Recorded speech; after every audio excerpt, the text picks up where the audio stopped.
नमस्कार. तुम्ही पाहत आहात राजकारण आणि समाजकारण यूट्यूब चॅनल माधव गायकवाड.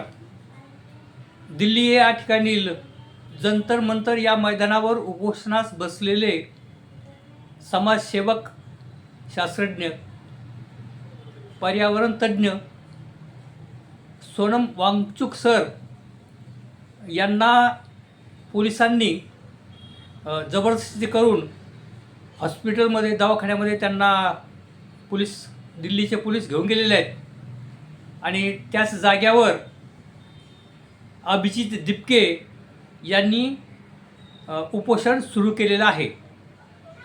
संपूर्ण भारतामध्ये या सोनम वांगचुक यांच्या पोलिसांच्या माध्यमातून त्यांना जे दवाखान्यात घेऊन गेलेलं आहे, त्याच्यानंतर संपूर्ण भारतामध्ये वेगवेगळ्या संघटना आणि विरोधी पक्ष हे आपापल्या परीने आंदोलन करत आहेत. आणि उद्या म्हणजे 20 जुलैला एक मोठा मोर्चा संसद भवनावर जाणार आहे. त्या मोर्चाची देखील तयारी अभिजित दिपके यांची काँग्रेस जनता पार्टी व सर्व विरोधी पक्षाच्या नेत्यांना त्यांनी निमंत्रण दिलं आहे. आता पाहूया हा मोर्चा दिल्लीचे पोलीस होऊ देतील की या मोर्चाला आडकाठी करून त्या ठिकाणी पुन्हा एकदा अभिजित दिपके यांना अटक करून हे आंदोलन दडपून टाकण्याचा प्रयत्न देखील होईल काय, असं देखील बोललं जात आहे. अत्यंत महत्त्वाच्या प्रश्नावर उपोषणाला बसलेले वांगचुक सर की नीट परीक्षामध्ये त्या घोटाळ्याच्या कारणाने पेपर लीक झाला, त्या कारणाने भारतामधील 22 विद्यार्थ्यांनी आत्महत्या केलेली आहे. आणि त्या निमित्ताने झालेल्या लाखो पालकांना झालेला त्रास आणि या परीक्षेचा गोंधळ, आणि म्हणून त्यांनी मागणी केली की शिक्षण मंत्र्यांचा राजीनामा, ज्या शिक्षण मंत्र्याची जबाबदारी आहे या शिक्षण पद्धती सुधारण्याची किंवा होणाऱ्या सरकारी परीक्षा व्यवस्थित व्हावा याची जबाबदारी ही केंद्रीय शिक्षण मंत्र्याची आहे. आणि म्हणून केंद्रीय शिक्षण मंत्र्याचा हे काँग्रेस जनता पार्टी आणि वांगचुक सर ही मागणी करत आहेत. परंतु सरकारच्या वतीने बाकी त्यांच्याशी कुठल्याही प्रकारचं बोलणं करण्यासाठी सरकार पक्षातला कुणीच प्रतिनिधी त्या ठिकाणी येत नाही. आणि म्हणून संपूर्ण भारतामध्ये विरोधी पक्ष आणि जनतेला देखील या सरकारच्याबद्दल थोडंसं असं निर्माण झालं आहे की हे शासन, हे सरकार किती निष्ठुर आहे, यांना काही दयामाया आहे की नाही, यांना काही माणुसकी आहे की नाही. एक माणूस जो त्या ठिकाणी उपोषणाला बसलेला आहे आणि त्याने 22 दिवस उपोषण केलेलं आहे, परंतु त्यांच्याशी चर्चा करण्यासाठी कुणी आलं नाहीत. आणि म्हणून त्या ठिकाणी आपल्याला एक सांगावंसे वाटतं की महाराष्ट्रामधील अनेक नेते त्या ठिकाणी जाऊन आलेले आहेत. आणि त्याचप्रमाणे शिवसेना म्हणजे उद्धव बाळासाहेब ठाकरे यांच्या पक्षाच्या वतीने देखील त्या ठिकाणी त्यांचे खासदार असतील किंवा त्या पक्षाच्या नेत्या सुषमा अंधारे असतील, ते त्या ठिकाणी जंतर मंतर या ठिकाणी जाऊन त्यांनी त्या ठिकाणी हजेरी लावली व त्यांनी पक्षाच्या वतीने त्यांना पाठिंबा दिलेला आहे. आणि 20 तारखेच्या मोर्चामध्ये शिवसेना, उद्धव बाळासाहेब ठाकरे यांचे सर्व कार्यकर्ते, आमदार, खासदार हे देखील सामील होणार आहेत. आणि त्या अगोदर माननीय उद्धव ठाकरे यांनी शिवाजी पार्क या ठिकाणी आज म्हणजे 19 जुलैला एक मेळावा घेतला. आणि त्या ठिकाणी माननीय उद्धव साहेबांचं भाषण झालं, आदित्य ठाकरेंचं भाषण झालं. आणि हा जो मेळावा आहे तो शिवाजी पार्क म्हणजे शिवाजी पार्कचं जे प्रवेशद्वार आहे त्या प्रवेशद्वाराला लागूनच मीनाताई ठाकरे यांचा तिथे त्या ठिकाणी पुतळा आहे. आणि त्या पुतळ्याच्या एक तो रोड आहे, शिवाजी पार्कला जो रोड जातो त्या रोडवर ती सभा झालेली आहे. आणि विशेषतः आपल्याला असं म्हणता येईल की ती सभा जी झाली, उद्धव बाळासाहेब ठाकरे यांची जी सभा झाली, ती सभा झाली आपल्याला असं म्हणता येईल की राज ठाकरे साहेबांच्या अंगणात ती सभा झाली. म्हणजे रस्ता फार मोठा नाही, एक 10-12 फुटाचा रस्ता आहे, 10-15 फुटाचा रस्ता आहे आणि बाजूलाच राज ठाकरे यांचा शिवालय हा बंगला आहे. म्हणजे उद्धव ठाकरेंची सभा ही राज ठाकरेंच्या अगदी घराच्या समोर झाली.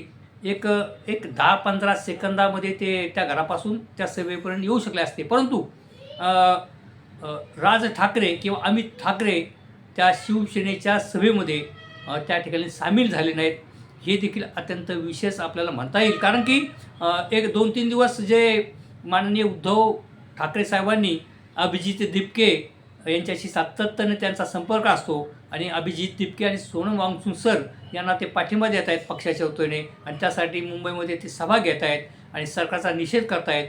आणि मग त्या आणि याबद्दलच स्वतः अमित ठाकरे म्हणजे राज ठाकरे यांचे चिरंजीव अमित ठाकरे आणि मनसेचे नेते बाळा नांदगावकर आणि त्यांचं काही शिष्टमंडळ हे दिल्लीला सोनम वांगचुक यांना भेटण्यासाठी गेले होते.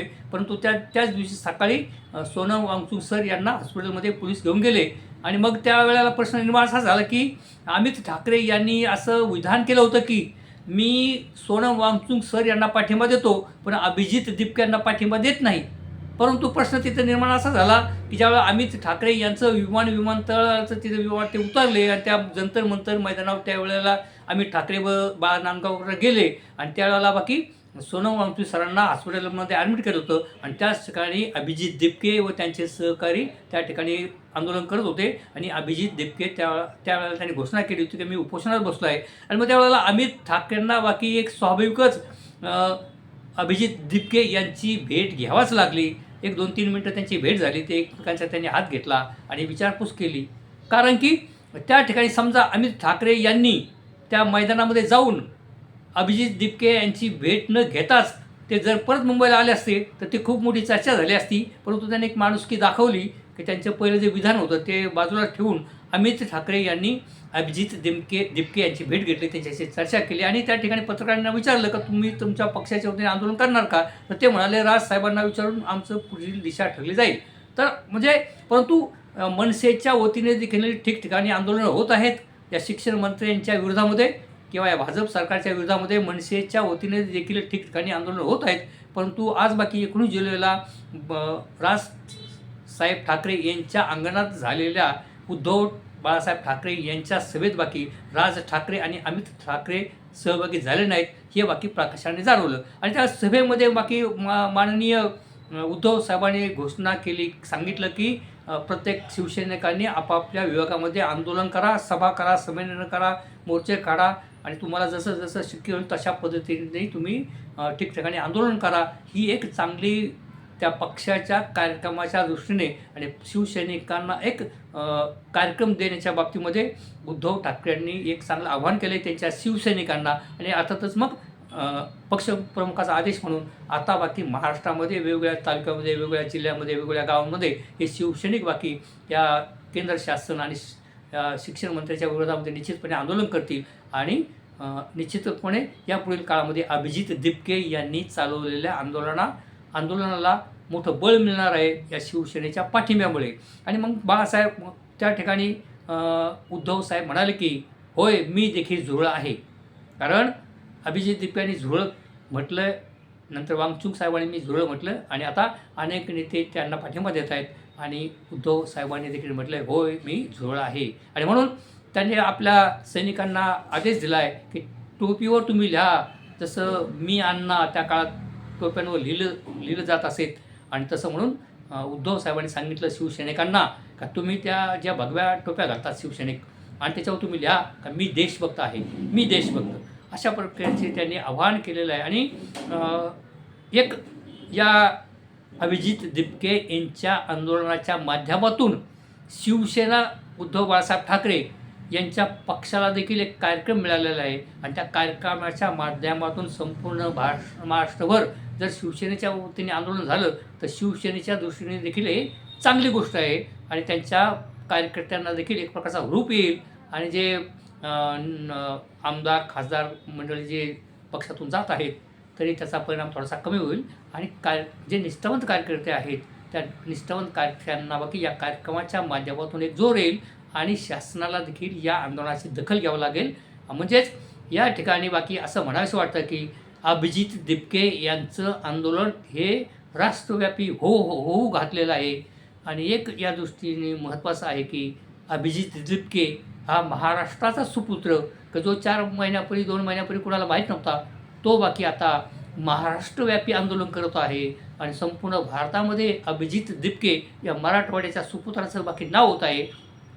आणि एक मराठी तरुण संपूर्ण भारतीय लेवलवर एक आंदोलन उभं करत आहे.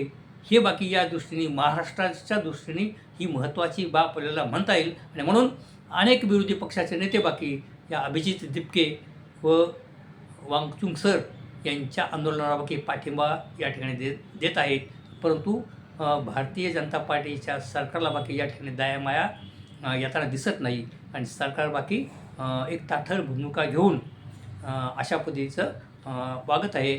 आणि ज्याला अंधभक्त म्हणतात किंवा गोदी मीडिया म्हणतात, हे बाकी अभिजित दिपके याची बदनामी करण्यासाठी किंवा त्याची टिंगलटावळी करण्यासाठी काहीतरी छोटी मोठी कारणं शोधून भले पत्रकार असतील किंवा नामांकित लोक असतील जे अंधभक्त झालेत, जे आंधळे झालेत आणि मोदी प्रेम असेल किंवा त्यांची जी भूमिका आहे, परंतु ते अत्यंत एकलपणाने आणि चेष्टेने आणि कुचेष्टेने त्या ठिकाणी अभिजित दिपके यांची टिंगलटवाळी करताना दिसत आहेत.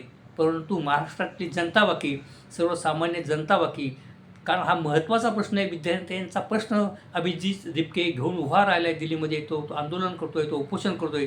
आणि त्यासाठी महाराष्ट्रातील प्रत्येक नागरिक या आंदोलनाला पाठिंबा दिल्याशिवाय राहणार नाही, असंच मला या ठिकाणी वाटतं आहे. तरी मी अशा पद्धतीचे व्हिडिओ घेऊन मी आपल्यासमोर येत असतो. तरी तुम्ही माझ्या व्हिडिओला लाईक करा, इतरांना देखील हा व्हिडिओ पाठवा. आणि तुम्ही जर पहिल्यांदाच माझा हा व्हिडिओ पाहत असाल तर माझं राजकारण आणि समाजकारण यूट्यूब चॅनल माधव गायकवाड या चॅनलला आपण सबस्क्राईब करावा, ही विनंती. धन्यवाद.